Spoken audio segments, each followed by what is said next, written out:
तो चलिए हम स्टार्ट करते हैं आज अपना काव्य खंड में सबसे पहले हम जो पहली कविता पढ़ने जा रहे हैं मलिक मोहम्मद जायसी की पढ़ेंगे, लेकिन उससे पहले कुछ बात बोलेगी हम नहीं, भेद खोलेगी बात ही। ये आपके स्क्रीन पे दिख रहा होगा, क्या समझ रहे हैं आप इससे बताइएगा। तो मलिक मोहम्मद जायसी की जब हम बात करते हैं तो सबसे पहले आप इस बात को देखिएगा कि उनका जन्म, निधन, निवास स्थान, पिता का नाम, ये आपको याद होना चाहिए। एक नंबर के हिसाब से बहुत इंपॉर्टेंट है, तो आप इसको याद कर लीजिएगा। उनकी कीर्तियां में पद्मावत, अखरावट, आखिरी कलाम, चित्ररेखा, ये इंपॉर्टेंट है, आपको याद रहना चाहिए, एमसीक्यू में पूछा जा सकता है। ज्यादा समय नहीं लेते हुए मैं सीधा आता हूं किस पे, कारवक पे आता हूं और भावार्थ हम लोग लेते हैं। ठीक है, मुख्य रूप से हमें भावार्थ आज समझना है। तो जब हम पढ़ते हैं मलिक मोहम्मद जायसी को तो आप ये बात याद रखिएगा, उनको क्या कहा जाता है, दूसरा नाम उनका क्या है, प्रेम के पीर के नाम से भी जाना जाता है। तो पहली पंक्ति क्या लिखी है, एक नैन कवि मोहम्मद गुनी, ठीक है, सोई बिमोहा जई कभी सुनी। मतलब एक आंख वाले हैं लेकिन गुनी हैं। जो मोहम्मद है ना जायसी, जो है एक आंख वाले हैं लेकिन बहुत गुनी है। जो उनको सुनता है एक बार में मोहित हो जाता है उनके ऊपर, है ना। चांद जैस जग विधि अवतारा, दिन कलंक किन्न उजियारा, जग सूझा एक ही नैनाहा, उबा सूक अस नखतन माहा। मतलब क्या कह रहा है कि चांद जैसे जग विधि अवतारा, मतलब उनका जन्म हुआ है चांद के जैसे ही जग में, कि जैसे चांद के ऊपर कलंक लगा हुआ है ना। कलंक की क्या कहानी है वो आप पढ़िएगा, मैं नहीं बता रहा हूं पूरा यहाँ पे। और उसके बाद भी वो सबको मोहित करता है, सबको पसंद है। और उसके बाद क्या लिखा हुआ है यहाँ पे कि चंद्रमा में कमी होने के बाद भी वो सबको प्रकाश फैलाता है, इस कारण से पसंद है। और जिस प्रकार अकेला शुक्र नक्षत्रों के बीच भी उदित होता है, उसी प्रकार कवि ने भी अपनी एक ही आंख से इस दुनिया को भली भांति समझ लिया है। ठीक है, अगली पंक्ति पे आइए, क्या है, जो ही अम्ब ही डाभ न होई, तो लही सुगंध बसाई न सोई। मतलब जब आम निकलता है, आम बनता है, उससे पहले क्या होता है, मंजर उसमें आता है, मंजरी आता है। तो मंजरी एक नुकीली डाब की तरह होता है, जब तक नुकीली डाब नहीं निकल के आएगा तब तक सुगंध ही नहीं आएगा, है ना। फिर क्या लिखा है, किन्न समुद्र पानी जो खारा, तो अति भयं असूझ या पारा। और ये पंक्ति सब कहां से ली गई है, ये बात आपको मालूम होना चाहिए कि महाकाव्य जो पद्मावत है वहां से सारी पंक्तियां ली गई हैं। इसमें क्या कहा गया है कि समुद्र को पानी खारा है, इसलिए ही वह असूझ और अपार है। ठीक है, और आगे फिर हम बढ़ते हैं, क्या है, तो सुमेर त्रिशूल बिनासा, भाग कंचन गिरी आग आकाशा। मतलब जब तक जो सुमेर पर्वत था त्रिशूल से नष्ट नहीं किया गया था तब तक सोने का नहीं हुआ था। मतलब आदमी जब नष्ट होता है, जब टूटता है, तभी दोबारा बन के मजबूती के साथ आगे आता है। तो लही घरी कलंक न परा, कांच होई नहीं कंचन करा। कि इसमें क्या कहा गया, जब तक घेरिया में सोने को गलाया नहीं जाता तब तक वह कच्ची धातु जो है ना सोना नहीं बनता। मतलब सोना बनने के लिए भी ना बहुत ज्यादा गलाया जाता, बहुत ज्यादा तपाया जाता, तब वो सोना कहलाता है। एक नैन जस दर्पण औत ही निर्मल भाव, तब रूपवंत गही मुख जो बही कई चाव। तब एक आंख होने के बाद भी उनका जो भाव है बहुत निर्मल है, स्वच्छ है, दर्पण की तरह निर्मल और स्वच्छ भाव वाले हैं ना।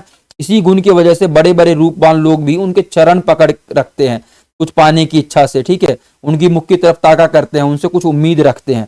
चलिए आगे बढ़े, दूसरे करवक में क्या लिखा है, मुहम्मद कबीह जोरी सुनाबा, सुना जो प्रेम पीर गा पाबा, जोरी लाई रकत के लेई, गाढ़ी प्रीति नैनन जल भेई। इसमें क्या कहा गया है कि यह काव्य रच कर सुनाया है जो उन्होंने, जिसने भी इसे सुना है उसे प्रेम की पीड़ा का अनुभव हुआ।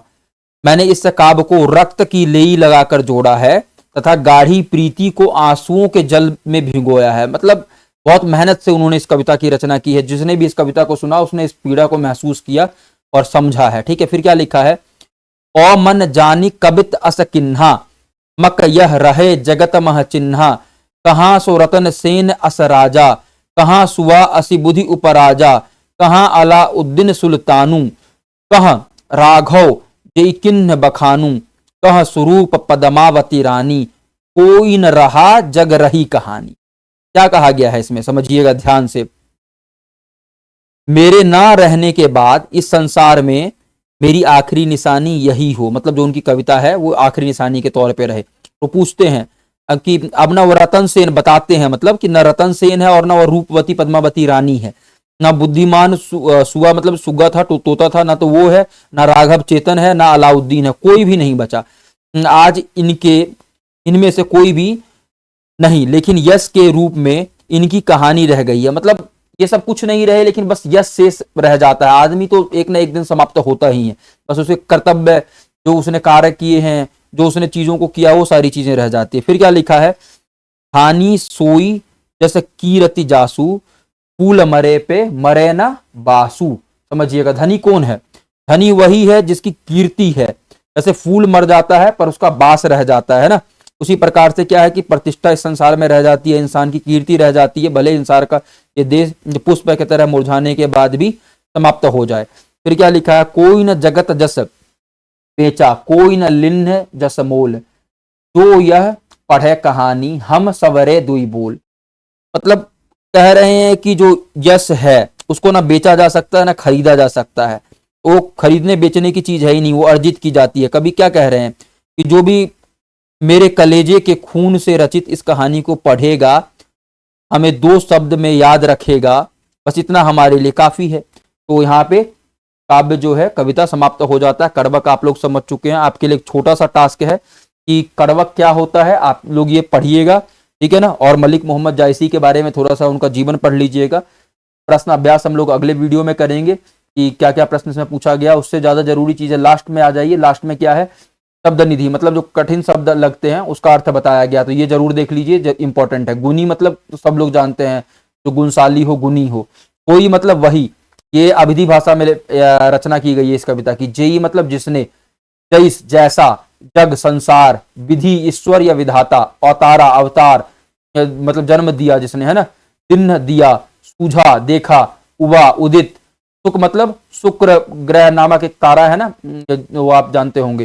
फिर क्या, नक्तन महा, नक्षत्रों के मध्य, तो लही जब तक, अंबही आम में, डाभ आम का नुकीलापन या फूटती हुई मंजरी जो होता है। त्रिशूल, त्रिशूल वही है कि तत्सम तद्भव वाला खेला गया यहाँ पे। हरी, घड़िया, घड़ियां जिसमें स्वर्णकार कोयले की आग सुलगाकर सोने को तपाकर खड़ा बनाते हैं, मतलब जो शुद्ध करते हैं। कलंक, कोयला, पर्यायवाची एक दूसरे के। कांच, कच्ची धातु, कच्चा, बिना तपा हुआ सोना एक तरीके से यहाँ पे लिया गया है, ठीक है। करा, करा का मतलब हो गया खरा या खड़ा, कठोर। उसके बाद यहाँ पे क्या है, निर्मल, निर्मल मतलब जानते ही आप, जो मैल से मुक्त हो।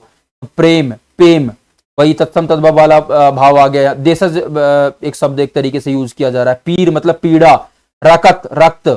उसके बाद लेई, गोंद, लेई आप लोग जानते होंगे। मकू मुझे, कीर्ति, कीर्ति वही चीज लिखा हुआ है। किसने, बेचा, बेचा मतलब बेचना, और बेचा वही है। चलिए इसको यहाँ आप समाप्त करते हैं। इसको आप पूरा ध्यान से देख लीजिएगा, ध्यान से पढ़िएगा, और ये जरूरी है कि आप अच्छे से चीजों को पढ़ें। हम लोग अगले वीडियो में प्रश्न अभ्यास करेंगे। मिलते हैं अगले वीडियो में, तब तक के लिए बाय। अच्छे से पढ़िए, अच्छे से बढ़िए, बिहार का नाम रोशन करिए।